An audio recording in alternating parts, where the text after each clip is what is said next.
Disk versus disk. What's the difference? The word disk can describe any round, flat object. The word disk can also describe any round, flat object. So what exactly are the rules that dictate when we choose disk over disk and vice versa? If you're curious to find out, make sure to like this video, subscribe for more language tips, and let us know in the comments which spelling you use most often. There's no tidy etymological backstory behind the distinction between the two terms. Disk and disk both come from the Latin discus, in Greek, diskos.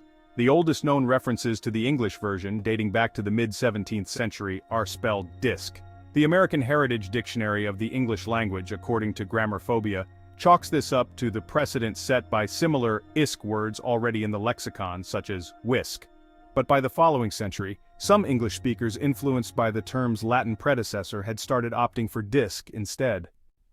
For the next couple hundred years, the only thing that might determine with any consistency whether you wrote disk or disk was where you lived. Americans favored disk, while disk was the spelling of choice in the UK. But even that wasn't a hard and fast rule. And as Merriam-Webster points out, both spellings occasionally appeared in a single text, as was the case in Jones Quain's 1828 book, Elements of Anatomy, Volume 1. It's still a toss-up between disk and disk for many kinds of disks, or well disks. Herniated ones, for example. It's herniated disc to the Mayo Clinic but herniated disc to the American Association of Neurological Surgeons. In certain cases though, one spelling is so much more common that you could go so far as to consider the other one wrong.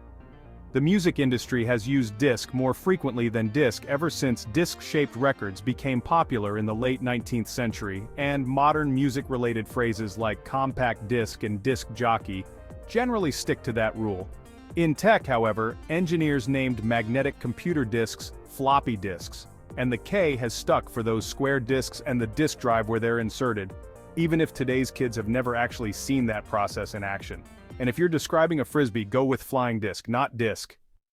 Because there's no clear logic to explain these conventions, each was pretty much just a spelling trend that caught on, it's hard to remember which things are disks and which are disks. But Merriam-Webster does have a handy trick to help. Compact disks and flying disks are round, just like the letter C. Floppy disks are all lines and edges, just like K.